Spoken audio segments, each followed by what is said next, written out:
Welcome to live steno classes. आपका dictation प्रारंभ होगा 5 सेकंड बाद।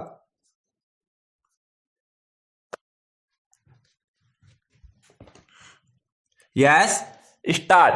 प्राचीन मनुष्यों जैसा सुगठित शरीर कोमा लंबी श्वेत दाढ़ी कोमा घनी पतली बोहें सिर पर भारतीयता की द्योतक जटाएं उत्पन्न ललाट कोमा ममता और करुणा से पल्लावित आंखें कोमा अपने ही ढंग का अद्भुत चोगा मानो कुछ कहना चाहते हो। ऐसा था स्वरूप गुरुदेव का। रविंद्रनाथ टैगोर भारत के उन देदीप्यमान रत्नों में से एक है कोमा जिन्होंने भारत के चेहरे को फड़ने का प्रयास किया, जिन्होंने भारत के खोए हुए आत्मविश्वास को ढूंढने का प्रयास किया, जिन्होंने मानवता की कष्टों से राहत कोमा छुटकारा और बोध के लिए अपना संपूर्ण जीवन अर्पित कर दिया, जिन्होंने भारत के वेदों और उपनिषदों की म्रियमाण संस्कृति को नवीन जीवन और चेतना देकर अंतर्राष्ट्रीय प्रांगण में खड़ा किया, जिन्होंने देश के रग रग में और बोधि तत्व की भावना का संचार किया, जिन्होंने प्रकृति की मंद सिहरन और रहस्यमय रूप से तादात्म्य स्थापित किया, जिन्होंने कला को सौंदर्य का बोध दिया, जिन्होंने सौंदर्य को गति दी और जिन्होंने गति को शिव तक पहुंचाया। विराम पेरा। उन्हें नगर के अशांत वातावरण में शांति न मिली। प्रकृति की गोद में बैठकर उन्होंने उसके मुख्य स्पंदों और विचारों को समझा। टैगोर ने घर में ही वेदों कोमा उपनिषदों तथा विश्व की श्रेष्ठ रचनाओं का अध्ययन किया। उन्होंने 24 वर्ष की अवस्था में पिता से घर का कार्यभार ग्रहण किया। अवकाश के समय वे साहित्य सर्जन में लगे रहे। गुरुदेव ने लगभग 30-40 गद्य तथा लगभग 40-50 पद्य विद्याओं में रचनाएं की। साहित्य का प्रायः कोई भी अंग गुरुदेव की लेखनी से बच न सका। उपन्यास कोमा निबंध कोमा गीत कोमा भजन कोमा नाटक इत्यादि में गुरुदेव ने असाधारण सफलता प्राप्त की। गुरुदेव का सारा जीवन साधना और तपस्यामय था। जो जो उन पर साहित्य और कला का प्रभाव पड़ता गया, त्यों त्यों उनके जीवन में सादगी कोमा अपरिग्रह और तापस गुणों का परिवेश होता गया। गुरुदेव ने बंग साहित्य और नूतन विचार प्रवाह धारा की प्रदान की। गुरुदेव के एक भी शब्द व्यर्थ नहीं है। छोटे छोटे वाक्यों में वे असीम भाव सौंदर्य भर देते थे। विराम पेरा। कलकत्ता विश्वविद्यालय ने उन्हें डिलिट की उपाधि से विभूषित किया। 9 अगस्त 1941 को इस महान विश्व कवि की शरीरांत हो गया। रविंद्र यद्यपि मौलिक विचारक थे कोमा तथापि उनकी रचनाओं में 15वीं और 16वीं शताब्दियों में जीवन और प्रेम के वैष्णव कवियों की सुकुमार चेतनाओं की गहरी छाप है। कबीर के रहस्यवाद से भी वे प्रभावित थे। वेद और उपनिषद की छाया उनकी रचनाओं पर पड़ी। उपनिषद का दर्शन टैगोर की धार्मिक कविताओं और गंभीर चिंतन के निबंधों में संग्रहित है। टैगोर ने इन संपूर्ण रचनाओं के दार्शनिक भावों को लेकर अपने विलक्षण प्रतिभा के रंग में रंजित कर दिया था। टैगोर मानवता की असीम पुजारी थे। उनकी दृष्टि में मनुष्य विधाता की अनुपम कृति है। विश्व में उनका संदिग्ध नहीं। जीवन और मृत्यु की सीमा के अंतर्गत मानव कर्तव्य आत्मा चिंतन कोमा प्रेम और कर्तव्य निष्ठा में है। जीवन में उनकी शांति और वास्तविक सुख है। टैगोर साहित्य उपनिषद की प्रस्तावना है। उनका अध्यात्म उपनिषद की नींव पर खड़ा है। टैगोर की दार्शनिक विचारधाराओं के अनुसार मानव ईश्वर से पृथक नहीं, हमारी आत्मा ब्रह्मा की आत्मा से पृथक नहीं, संसार ईश्वर की कृति नहीं कोमा वरन ईश्वर का स्वरूप है कोमा अतः मानव का ईश्वर से पार्थक्य नहीं हो सकता विराम पेरा। प्रकृति ब्रह्मा, संसार हो ईश्वर है। इस ब्रह्मा संसारों के ज्ञान से ही हम अपने आत्मा को पहचान सकते हैं। आत्मा की पहचान मस्तिष्क के विकास से ही संभव है। प्रकृति की पूर्णता में योगदान ही व्यक्तिगत आत्मा चिंतन का मार्ग है। संसार में वही महान हुआ है कोमा जिसने आत्मा त्याग और समाज सेवा की है। मानवता से प्रेम करना ही मानव का प्रथम कर्तव्य है। टैगोर ने विश्व को मानवता का संदेश दिया। उन्होंने मानव जाति की एकता पर बल दिया। एकता वही है कोमा जो नैसर्गिक विभिन्नताएं से अनुप्रमाणित और परिपूर्ण हो। टैगोर के दृष्टिकोण में मानव जाति के पूर्ण विकास के लिए सामाजिक कोमा सांस्कृतिक और धार्मिक विभिन्नताएं आवश्यकता है। टैगोर को विश्वास था कि पूर्व और पश्चिम का कोमा अपनी विभिन्न विशेषताओं को रखते हुए भी कोमा अंतिम उद्देश्य एक है। इंग्लैंड के एक प्रतिभोज में जहां इंग्लैंड और आयरलैंड के महान विद्वान उनका स्वागत करने के लिए एकत्रित हुए थे विराम पेरा।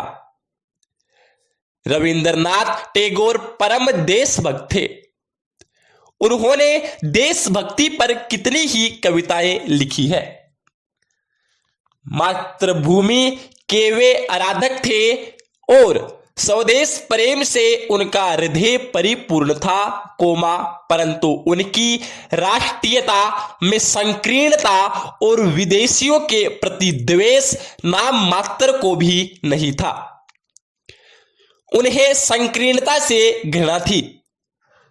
वे भारतीय जनता को जागृत करने के चेतन प्रहरी थे। वे राजनीतिज्ञ भी थे कोमा परंतु उनकी राजनीति वांगी तंडा में ही नहीं समाप्त हो जाती थी। उनकी राजनीति चरित्र निर्माण से संबंध रखती है। विश्व के किसी भी व्यक्ति को उनकी राष्ट्रभक्ति पूर्ण कविताओं से आपत्ति नहीं। उनकी कविताएं प्यार कोमा उत्साह और मानवता का संदेश देती है।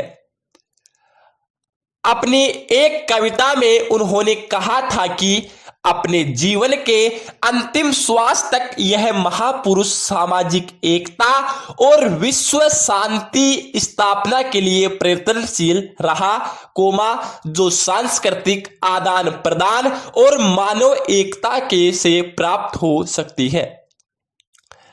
महर्षि टैगोर का विश्वास था कि मानव जाति अपने को विनाश से तभी बचा सकती है कोमा जब वह पुनः उसे आध्यात्मिकता में वापस आए जो संपूर्ण धर्म का प्राथमिक आधार है।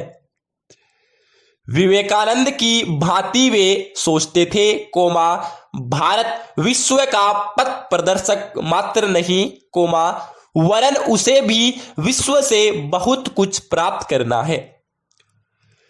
वे ऐसे आधुनिक विश्व का निर्माण करना चाहते थे कोमा जो सुखमय और नवीन हो और जिसका आधार प्राचीनता से हो। टैगोर विश्व की शिक्षा प्रणाली विशेषतः भारत की शिक्षा प्रणाली से दुखी थे। उनका विचार था, हमारी पाठशालाएं शिक्षा प्रदान करने के कल कारखाने हैं और अध्यापक लोग इस कल कारखाने के एक प्रकार के पुर्जे हैं। जैसे ही कारखाना प्रारंभ होता है, पुर्जे कार्य करना प्रारंभ कर देते हैं, वैसे ही वैसे पाठशाला प्रारंभ होती है, शिक्षक की जुबान चलने लगती है और जैसे ही पाठशाला रूपी कारखाना बंद हो जाता है, शिक्षक की जुबान बंद हो जाती है। गुरु और शिष्य की परिपूर्ण आत्मीयता के संबंध में भीतर से ही शिक्षा क्रम सजीव देह में रक्त स्तोत्र की भांति चल सकता है। जीवन की सर्वश्रेष्ठ वस्तु को हम पैसा देकर नहीं खरीद सकते अथवा आशिक भाव से ग्रहण नहीं कर सकते। उसे हम स्नेह, प्रेम और मुक्ति से ही आत्मसात कर सकते हैं। विराम पेरा। यही मनुष्य के पाक यंत्र का जारक रस है, इसी की सहायता से हमारा मानसिक भोजन होता है। यही जैव सामग्री को जीवन के साथ मिला सकता है। उनका मत था, हमारी पाठशालाएं एक प्रकार का इंजन है। वे भिन्न वस्तुओं को आपस में जोड़ अवश्य सकती है, परंतु उनमें जीवन नहीं डाल सकती। हमें हमारी पाठशालाओं से निर्जीव शिक्षा मिलती है। हमारी पाठशालाएं जाति से रस नहीं चूसती है और जाति को फल भी नहीं देती है। विराम पेरा। हमारे शिक्षक व्यापारी है, वे याचक है। विद्यार्थी समझता है कि शिक्षक शिक्षा बेचता है और पैसा प्राप्त करता है। परिणाम स्वरूप शिक्षक को स्वाभिमान बेचना पड़ता है।